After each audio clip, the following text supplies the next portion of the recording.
léegi ñoom ñëpp ñu ñëw teew président xam nañ sa programme li des ci campagne bi tuuti képp ku ko dégg da ngay jóg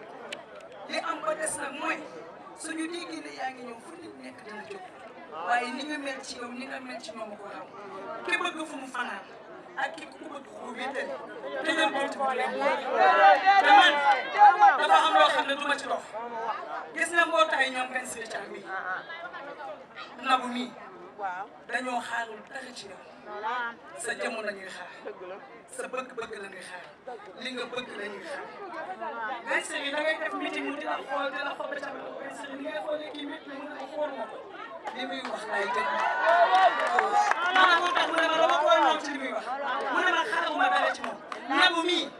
meeting boo tëgg moo fay njëkk moo fay mujj. mooy indi jafe-jafe yi mais ku ñëw ba fii xam nga dafa ñëw pour gis leen te képp ku xam El Bachir xam ni ku am jotu jigéen yi la je crois ba may def social ak léegi ëpp na 30 ans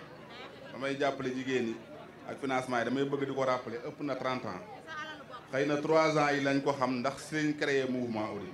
mais depuis 30 ans may def social di jàppale jigéen ñi ak seen i mbootaay te loolu du jeex du dañ donc may jégaluwaat encore une fois ci incident yooyu yëpp donc comme ni ñu ko waxee tey jii fii bu ma fi ñëwee dama fi ñëw avec un plaisir de contentement et de satisfaction parce que ay jigéen laa fekk ñoo xamante ni ñëpp ku ci nekk da nga bàyyi sa yitte ñëw taxaw pour déglu taataan donc tey jii ñun ñëpp ñoo bokk ay préoccupation yi mooy lan moo ñu fexe ba defar suñu dëkk bi nga xam ne mooy Thiès donc situation yi difficile na situation yi métti na te tey jii wax naa ko jigéen yi yàlla def na ñoom ñoo yore njaboot yi comme jigéen yi ñoo yore njaboot yi nag il faut ñu jàppale leen mais jàppale boobu aussi dama bëgg ñu koy teg ci dëgg bi mooy lan mooy ñu fexe bannir tout ce qui est pratique politicienne mooy dama lay jox lii pour nga jàppale ma man loolu laay éviter li ma bëgg mooy li ma commencé woon li ma tàmbali woon ma eggale ko mooy des financement de femmes yi nga xam ne dama koy def mu nekk vraiment loo xam ne pour développer jigéen ñi la dégg nga parce que jàngal ma nu ñuy nappee moo gën nga may chaque jour jël wala sax boo ma ko mayee ba élection jot nga mayaat ma ko loolu bëgguma ko man li may gën a xeex bokk na ci ay wax naa ko ay calebasse ak yooyu loolu tappale la dañu war a jox jigéen ñi ay véritable financement pour ñu mën a am autonomisation dañu war a formaliser jigéen ñi pour que seen groupement yi mën a développer mën a liggéey dans le vrai sens du mot liggéey parce que tey jii jigéenu Sénégal bu ñu xoolee ñi nga xam ne xam nañ lan mooy développement ñi nga xam ne xam nañ lan mooy mbootaayu femme tey jii ku mu neex nga dugg ci YouTube bi fépp nga xool jigéenu Sénégal yi tey bokk nañ ci jigéenu gox yi ci ginnaaw yu ñu wër yi ñi gën a nekk ci ginnaaw c'est pas parce que jigéenu Sénégal dañoo yaacaaral mais dañ leen a jàppalewul dañ leen a gungeewul dañ leen a financé wul dañ leen a formalisé wul tey jii boo demee maliennes yi laa lay jox exemple rek ci cuub ñu ngi fu nekk elles sont partout foire yi gën a mag ay milliards lañ fay liggéey foire bi am Dubaï actuellement ci mois de janvier bii boo demoon da nga fay fekk maliennes yi ak seen cuub yi ñu ngi fay liggéey ay milliards da nga fay gis Burkina sénégalais yi nga fa dul gis lu tax loolu parce que jàppale wuñ leen encadré wuñ leen formalisé wuñ leen ñun loolu mooy suñuy pexe dañuy bëgg a fexe jàppale jigéen ñi non seulement regrouper leen organiser leen ba ñu mën a am développement collectif ñu mën a compétitif sur le plan local et sur le plan international comme seen yeneen moroomu jigéen ñi ci gox-goxaat yi fii dëkk bi yi wër dëkk bi ni ñu koy defee loolu nag liggéey la mais aussi gëm-gëm la pour ñu mën ko atteindre objectif boobu il faut que ñu éveiller suñuy conscience éveiller suñuy mentalité bañ a topp rythme politicien yi wax naa ko parce que ñun bi ñu fi nekkee di financer ak léegi yàgg na te ñëpp gis nañ conditions yi may liggéey ak jigéen yi te bi ñuy commencé élection yi am ci politiciens yu mag yi ñu jóg ne dañuy def li may def fii laa taxawoon ma ni kenn du ko def te léegi 3 jours ci des ba tey kenn defu ko te xam naa kenn du ko def parce que bokkuñu objectif bokkuñuy gis-gis bokkuñuy doxalee bokkuñu gëm-gëm man politique ñëpp xam nañ ni bu fekkoon ay wut dara ma ci dugal du ma ci dugg li ngeen fi gis yëpp maa ko moom te musuma politique musuma am dërëm ci état Sénégal waaw donc man dama koy fàttali chaque fois politique gu Sénégal mënu ma defal dara mais dafa di day am foo xam ne bu fa dëkk tollee il faut ñëpp jóg dugal seen loxo pour que situation bi changé social mënoo defal ñëpp mais da am na foo xam ne boo fa toll da ngay wut autorité pour que seen liggéey gën a yaatu ñëpp mën cee gis seen bopp donc loolu moom moo waral loolu mais su doon sama sago damay bëgg jigéen ñi fu ñu nekk ñu organiser wu organisation yu baax su ko defee ñu indi leen financement yu takku ñu liggéey ci liggéey bu jaar yoon bu ko defee loolu dafa am solo waaw waaw. développement jigéen ñi jëlee toujours di jigéen ñi amuñ attends formaliser ak formation du benn jigéen ñi amuñu problème mu formation problème mu formalisation lañ am loolu laa wax jigéen yi formé nañ leen ñii ñëpp am nañ métier jigéen boo jox xaalis xam na fu muy liggéey loolu du problème bi gis nga formation yi ñuy wax céréales yooyu politiciens yi ñoo créé pour tappale jigéen yi formé wu nañ ba noppi xam la moo leen dox la moo ci des ñu jox leen ay moyens éveiller seen conscience ñu xam ni dañoo war a liggéey affaire du ay tappale liggéey la moo leen ci génne ñu liggéey jeex na. donc l'autre chose mooy li nga wax loolu man dama am gëm-gëm sama gëm-gëm mooy même suñu nekkul ci mairie bi mën nañ defar suñu gox goxaat yi tey jii bu fekkente ni jigéen yi di dajaloowee nii di wut développement bu ko jeunes yi defoon di dajaloo ci quartier di wut développement ñu leen jox ay financement mën nañ gérer seen poubelle lu dëkk mën am des fois sax mën nañ gérer seen éclairage public te duñu xaar kenn tey jii loolu mooy objectif bi dañoo bëgg ni jigéen ñi dajaloowee jeunes yi aussi dajaloowee noonu parce que boo xoolee tey jeunes yi ASC rek a leen dajale football nawetaan 2 mois nawetaan pare nañ ci loolu nag dañu ko war a dépasser tey jeunes yi dañu war a am ay association de développement comme ni ko jigéen yi amee su ko defee ni ñuy tegee loxo yi jigéen yi ñu tegee ko noonu jeunesse bi bu ko defee dañuy mën a créer ay groupement ay sociétés yoo xam ay entreprises yu ndaw rek du nag entreprise yu mag ay entreprise moyenne yoo xam te ni dina dimbali tey jeunes yi lii di ram rek pour tëj li ma ciy bëgg a dolli rek pour tëj moom mooy que tey jii wax bi doon na neex ma déglu ko bu fekkoon te ne nekkuñu ci période campagne parce que dama koy fàttali waaw Khady Ndaw mën naa ko jël en témoin donc ñun tey jii lu ma financé ci ay cellules de femmes Thiès fii kenn xamul lu mu toll waaw moom waaw daaw jéeg soo ko laajee moom xam na avant ma koy jox am na ay ndaw yoo xamante ni waxtaan nañoo groupement am entreprise parce que dañu am concept dañu am ay concept donc concept yooyu mosuñu financé benn groupement fekk na concept yooyu au préalable jàngaluñu leen ko bañ xam ko c'est-à-dire ñun li ñu bëgg a def mi ngi suñu xel te xam nañ ko dañ ko idée yooyu mi ngi fii léegi déroulé ko rek moo ci des déroulement bi nag yombul moo tax ñun mosuñoo dem fekki ay jigéen ñun jigéen yëpp ñoo mës a ñëw fekk suñu parce que dafa bokk suñu gëm-gëm nan bàyyi ñoo ñu ñëw parce que bu ñu ñëwee ci la ñuy comprendre que ni li ñuy tax a jóg liggéey la du leneen te bu ñu ñëwee ci lañ leen di mën a expliquer suñu concept bañ comprendre ko parce que tey jii nga Sénégal bu la ci kenn nax kenn mënu ko développer sans jigéen yi c'est impossible parce que développement bi nga xam ne Sénégal moom la mën a am c'est à la base wax naa ko te développement à la base c'est la femme tey ñi ko comprendre ci àdduna bi dëkk yooyu ñoo émerger ku ko comprendre doo émerger émergence du ay gént dëgg la mais à la base la ci suuf la ay commencé yéeg dem ci kaw te loolu kenn mënu ko def fii sans jigéen yi donc man je préfère tout le temps ñu def développement mu nekk à part politique nekk à part ñaari waruñu ànd ñun boolewuñ ñaari man tey su ma nekkoon ci dëkk boo xam te ni dëkk bu am démocratie dëgg la du ma soxla politique man parce que man je suis un acteur de développement je ne suis pas un politicien encore une fois su ma nekkoon ci dëkk boo xamante ni dëkk la boo xamante ni dafa am démocratie nee naa kon du ma politique damay continuer rek def samay développement mais dëkk bi moo doxeewul noonu boo jóg di liggéey te ñoom liggéeyun dañ lay mettre les bâtons entre les roues loolu moo tax ngay wut autorité mais su woon loolu soxlawu ma def politique te kon sama gox bii Thiès gëm naa ne mën naa ko développer sans état mais il suffit que nit ñëpp ñu ànd gëm ñaari yëf ñu changer suñuy mentalité créer ay code de discipline yoo xam ne ñëpp dañ ci tënku ñëpp ñu tënku ci gëm ko pour dëkk mën a avancer yi jaar rek bu ñu ko defee dëkk bi mën na avancer waaw donc kontaan naa vraiment ci ñëw bi ma fi ñëw ah waaw donc di kontaan di wax Khady Ndaw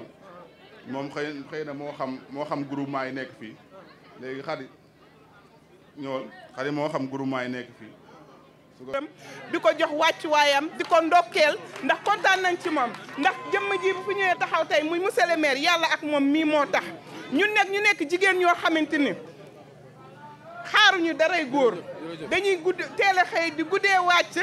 di liggéey di dimbali suñu borom kër yi te yàlla rek a tax ku ñu ñëw na fekk ñu ci suñu dëkk bii jàppale ñu te yàlla rek a tax dañ lay jàppale te yàlla rek a tax te xam ne loolu gis nañ ko ci El Bassir mii ndax keroog dem nañ mairie fu mu am réunion dañuy dem social rek a ko ñor jàppale jigéen ñi ne ko ñor kon ñu ngi lay sant di la gërëm di la jaajëfal di la jox sa wàccuwaay naan la dalal ak jàmm dëkk bi sa dëkk la yàgg nañ la di xaar bëggoon laa gis yàkkamti la lool gan bu ñu soxla nga macha allah kontaan nañ ci. ne ko liggéey ak yow ba ma tàmbalee wax ba tudd machine walukaay xam naa nga daanu nag daal di ma may machine walukaay devant toute l'assistance tàcc leen lii waaye nag suñuy ay projet lañ fi yore incha allahu rabbi dinañu liggéey ak yow bu soobee yàlla te ndam rek la ñuy am ca kaw ca kanam président ca kaw ca kanam li maire Saliou Dia sa kaw ca kanam waaw. di waa HLM yëpp fii ma taxaw tey jii dama fi taxaw avec un sentiment de plaisir et de satisfaction parce que fii nii kër Malick Sarr la aussi donc samay nit rek ñoo nekk fii ci HLM donc comme ni ma ko waxee woon la fois passée ci Adja bi ñuy def financement yi fekk na financement yi xaw a jël temps wax yu bëri ju fi ma ne ko Adja ñiy wax xamuñu man incha allah ci kàttanu yàlla lépp loo xam ne wax naa ko rek c'est parce que daf maa wóor ni dinaa ko def ma yàlla may sama bakkan bi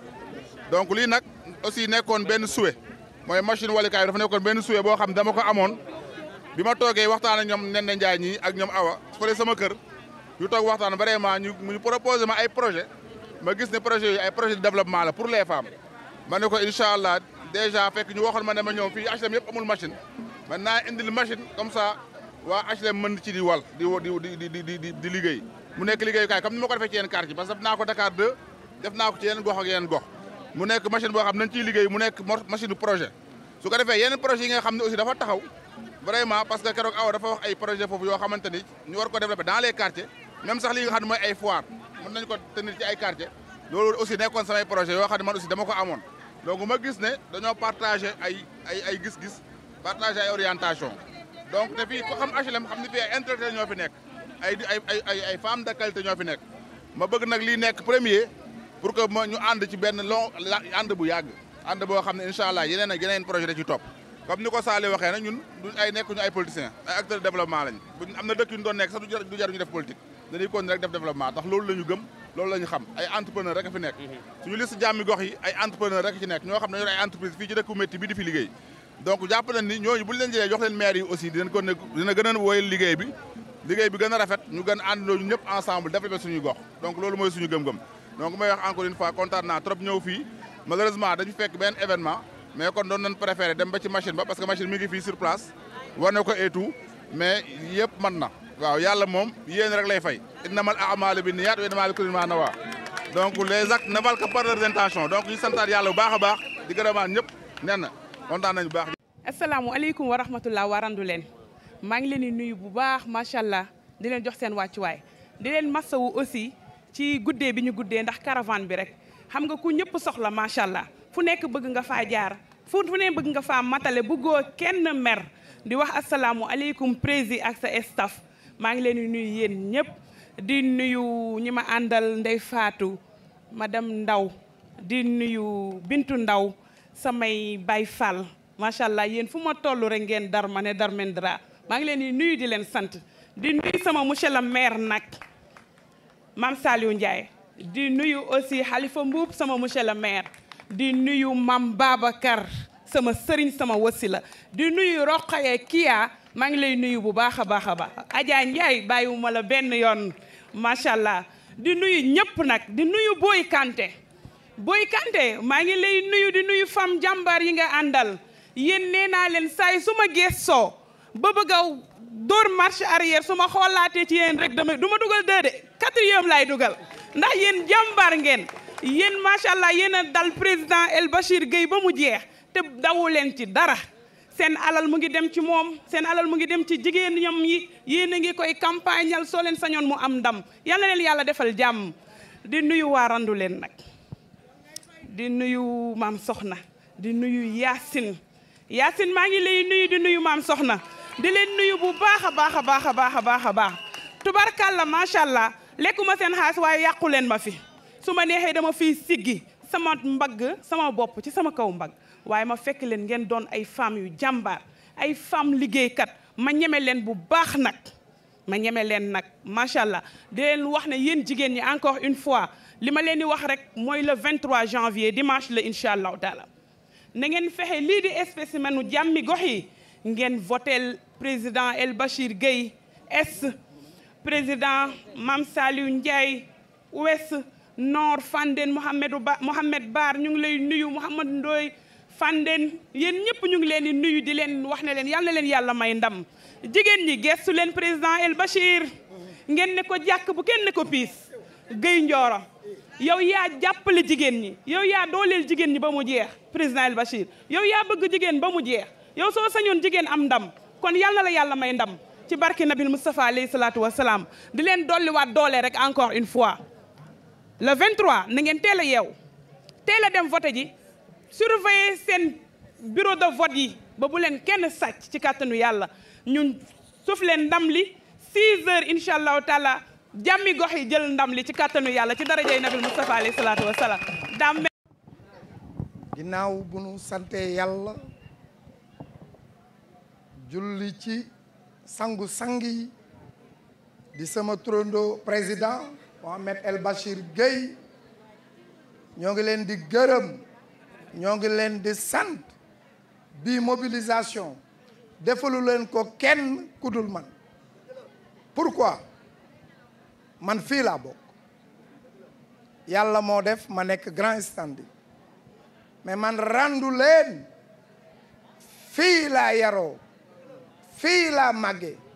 fii laa amee diplôme fii laa tedde kon tey président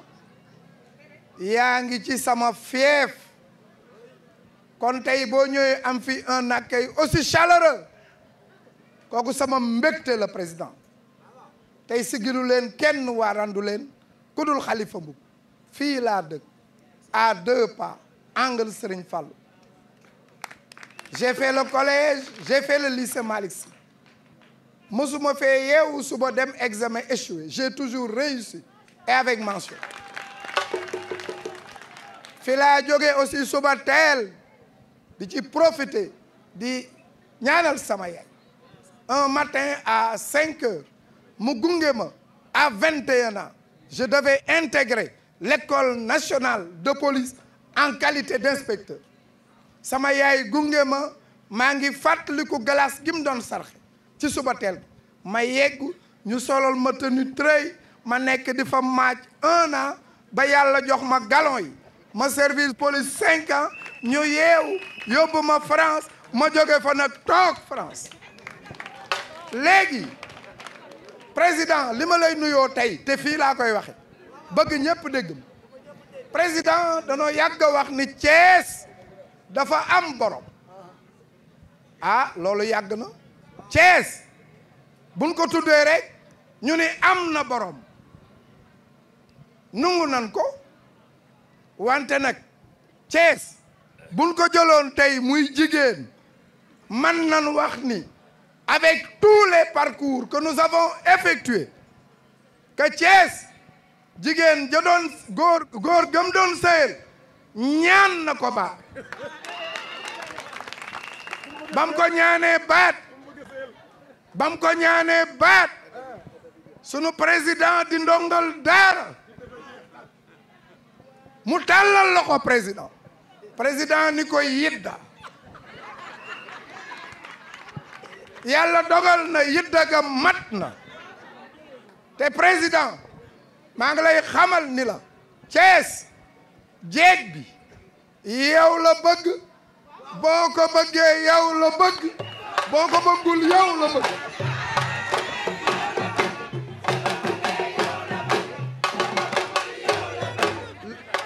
léegi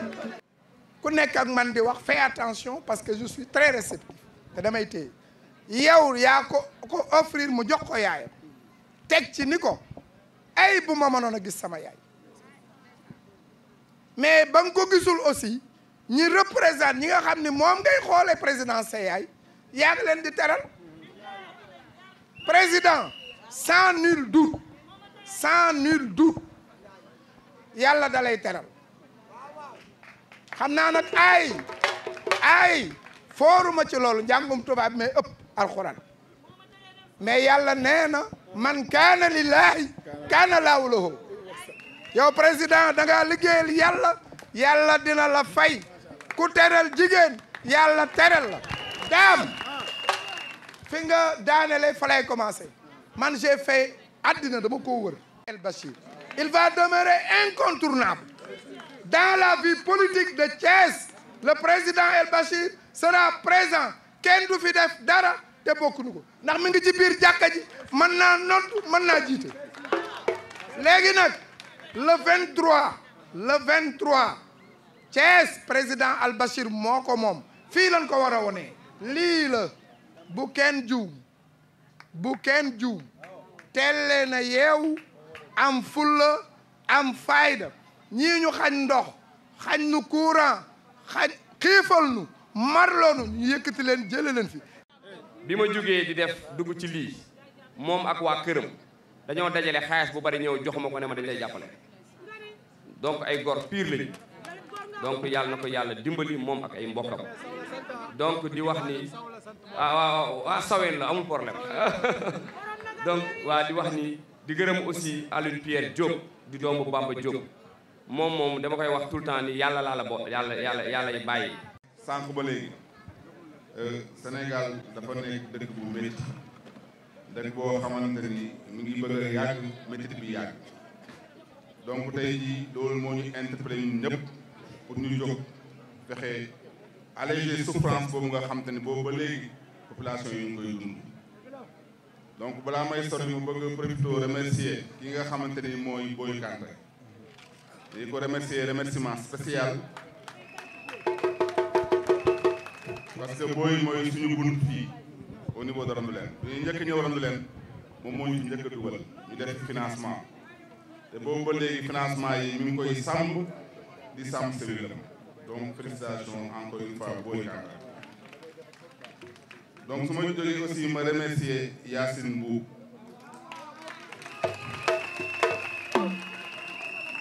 donc aussi Yacine aussi di une dame d'affaires moo gisee aussi vraiment suñu waxtaan rek ma xam ni jigéen bu mën a porter le développement la ma bëgg ñun ñëpp ensemble ñu ànd ñu liggéey pour porter le développement donc moom aussi Yacine maa lay sant bu baax.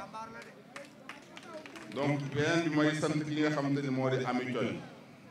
waaw di ko wax moom mën na jege si après naa ko jox benn enveloppe jàppale ko en attendant ñu def financement yi foofu ma bëgg fa taxaw tuuti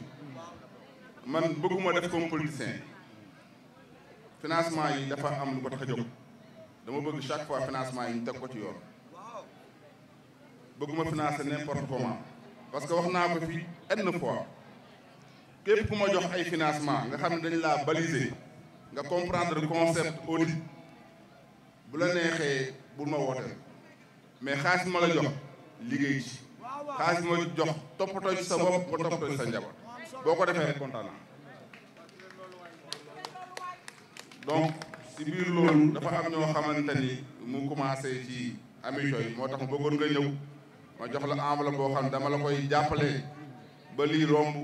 ñu ànd door a ànd ci financement parce que financement yoo xam ne dafa am ay principe dafa am concept donc du ma ko def n'importe comment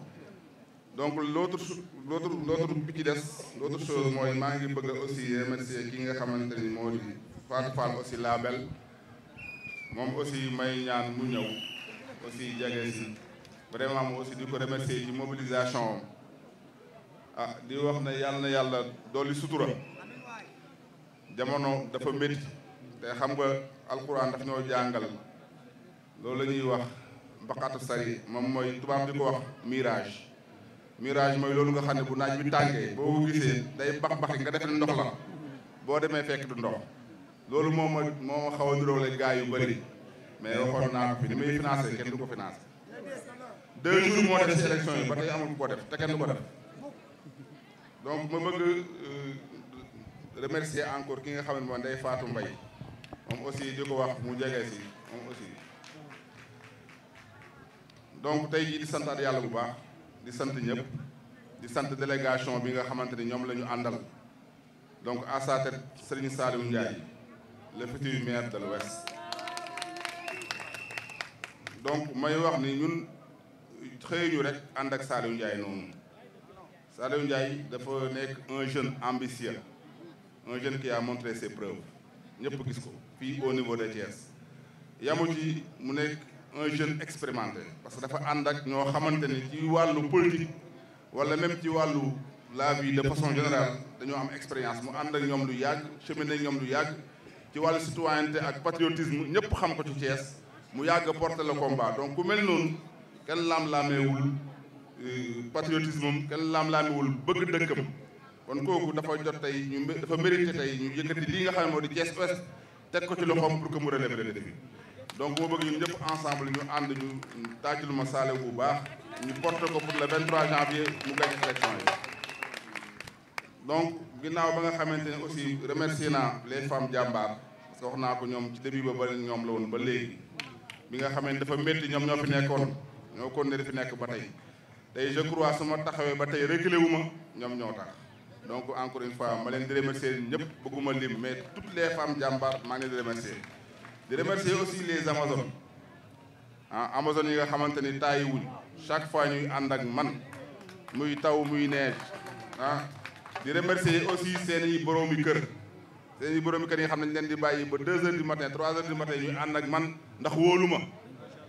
donc loolu mënuma leen a fay muy sant yàlla bu baax a baax donc di aussi sant ki nga xamante ni sant spécial muy Amina Sissoko di comme ni ñu ko waxee laa li yoon di Kayor comme ni ko Khalifa di woowee vraiment muy jigéen ju mën góor comme ni mu koy waxee mu nekk nag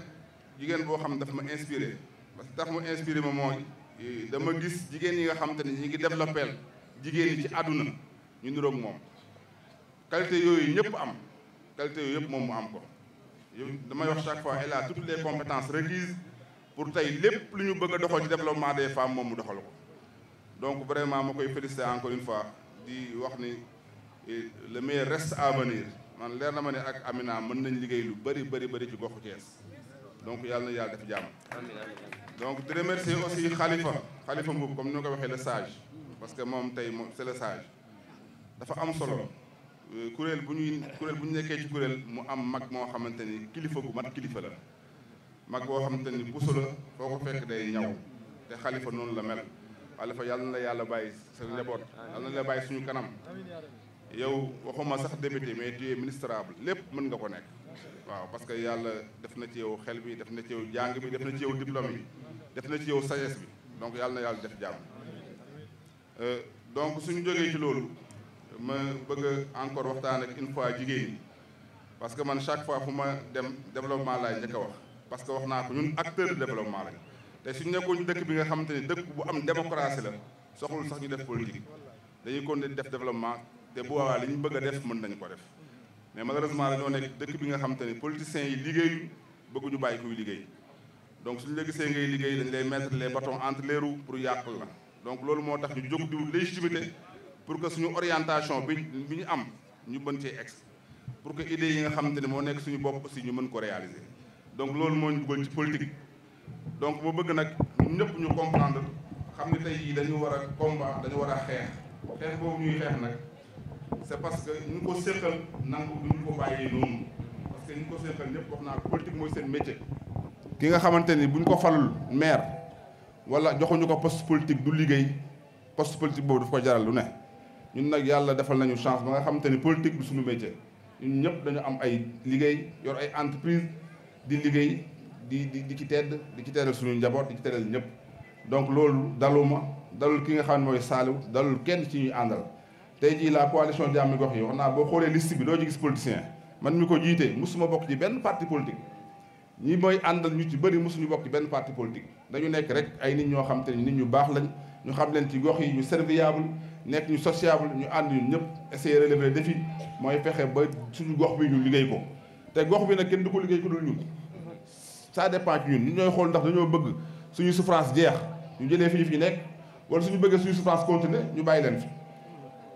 inna allaha laa yughayyiru maa bi qawmin hattaa yughayyiru maa bi anfusihim yàlla dafa ne du ma wàcc di defaral benn peuple dara peuple yi ñooy liggéey seen bopp suñu bëggee defar dëkk bi nag ñun ñooy jóg defar suñu dëkk defar dëkk bi nag mi ngi commencé le 23 janvier fii ñu dàq ñi fi nekk teg fi sax seen Saliou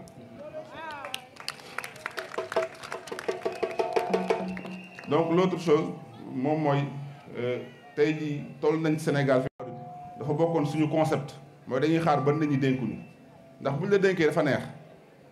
waaw wala maa balaga ashudduhu aatinaa hukman wa ilman kazalika najzil muhsinin loolu la yàlla wax Yuusuf bi nga demee ba xamante ni jot na mu taxaw mat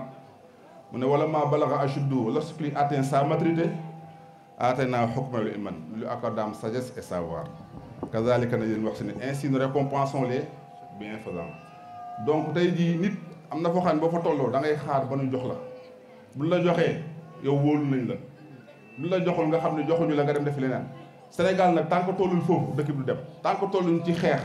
ba tey jii kuñ fi teg nga xam te ne sa bilan moo lay conduire tant que tolluñ foofu dëkk bi du avancé. Donc loolu ñun ñii la nañu imposer suñu politiciens yi ëllëg si biir képp kuñ falati da lay leen ni boo amul bilan boo teg doo faluwaat. Am na ñoo xam ne war nañ sax da ngaa sax est-ce que am nañ jom quoi parce que ñu la déggee teg la ci dëkk nga yàgg fi defoo fi dara taxaw ñi may jàkkaarloog nit ñi amoo kersa taxaw ñi may jàkkaarloog nit ñi naan da di leen laaj seen baax loolu war nañ ko xool. Donc loolu ñun ñëpp ñu ànd non seulement ñu gagné ouest bi mais ñu gagné est bi ñu gagné nord bi gagné fële ci Fandène parce que wax naa ko man dama porté un projet de ville boobu ma porté nag comme ni ñu ko waxee coopération décentralisée rek moo mën a dimbali tey Thiès waaye tey ñëpp xam nañ li fi nekk bariwul te li fi nekk sax ñu ngi ko dénk ñooñu gën a soxla parce que boo fekkee ku mat naan nga dénk ko ndox mooy naanal ndox mi donc mais ñun wér nañu li fi nekk mën nañ ko yaxanal ba pare wuti feneen indi def ci dëkk bi donc nañu jox dëkk bi ñun aussi ñu wane li ñu mane leer na ma ne suñu joxee dëkk bi Thiès gii mën nañ ko jëlee point A yóbbu ko point B mën nañ suba defar Thiès ba mu mel ni yeneen dëkk yu rafet yi loolu nag pour ñu mën ko am il faut que ngeen jox ñu légitimité jox ñu autorité ñu mën a porter Thiès defar Thiès ba Thiès rafet ñëpp xam ne Thiès am na ay doom yu ko mën a defar. Donc mooy pour terminer may santaan ñëpp di gërëmaan ñëpp di wax fii ci ren yàlla na fi jàmm yàgg. yàlla na fi jàmm yàgg. donc du yàgg dara incha allah comme ni ñu ko waxee bëgg nañ fi ñëwaat feete li nga xam te ne mooy victoire bi te victoire bi fii la war a commencé. wax naa ko chaque culture renferme un mythe du déclin à partir d'un âge d'or te dañuy ñaan âge d'or boobu tàmbalee fii déclic bi tàmbalee fii ci kii nga xam te ne mooy sëñ Saliou Ndiaye donc mooy santaan ñëpp di gërëmaan ñëpp di wax yàlla na yàlla def jàmm di remercier aussi comme ni ko Saliou waxee madame Ndiaye dama bëgg a remercier aussi madame Ndiaye parce que wax naa ko jigéen day dimbali góor jigéen day jox góor force donc soo nekkee ak sa soxna mu lay puus di la dimbali loolu dafa am solo may bëgg rek di remercier soxna si di ko wax ne lépp loo puus sëñ Saliou sa bopp nga puus sa njaboot nga puus c'est important am nañ ay valeurs yoo xamante ni l'islam indiwu ko fi da ko fay fekk mu conforter ko consolider ko ñun dañoo am li ñuy wax code de famille dañ ci am boo xamante ni ñun fii Sénégal bu naturel la dañ ko fekk suñuy maam mu ay valeurs yoo xamante ni suñu maam yi noonu lañ doon sëyee tey jii tubaab bi ak modernisation ba koo yàq nan bañ nga jigéen bu nekkee ci wetu borom këram topp ko déggal ko lu ne mën na ko am lu ne doomam mën na ko am donc loolu dafa am solo mooy profité encore une fois di xaw a rectifier tuuti rek ci sama vie parce que alhamdulilah xëy na daam dafa koy wax mais sant naa yàlla man sama yaay jot na lekk sama wërsëg mais li ma fay wax rek man xëy na ma xaw a imiter un peu Khalifa parce que man dama teel a génn Sénégal dama teel a am bourse te peut-être bi may am bourse ci jamono jooju boobu maa ngi am 2 millions par mois ci bourse jamono jooju mën naa jël témoin bi sama rakk bi Tafa Gueye donc période boobu amaguma 18 ans pour mën a jël xaalis sama yaay laa daan àndal mu koy jëli fële ci Dakar mais yàlla def na ma jël aussi témoin Xadi Ndaw sama yaay yàlla baaxee woon na ko mu nekkoon aussi borom wërsëg mu sa nangu ma jox ko ñaar dërëm mu jël ko lu ma mës a liggéey mën a joxal sa papa donc loolu dama ci bëgg invité encore une fois jigéen ñi gis nga góor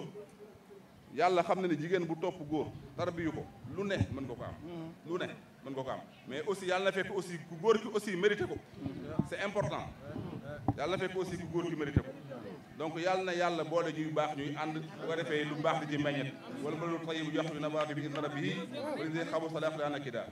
mu dekk ci rek kazalika nusarrifu ayati li qawmin yashkurun donc yàlla na yàlla may ñuy sant yàlla na yàlla dimbali yàlla na yàlla def jàmm jërë ngeen jëf merci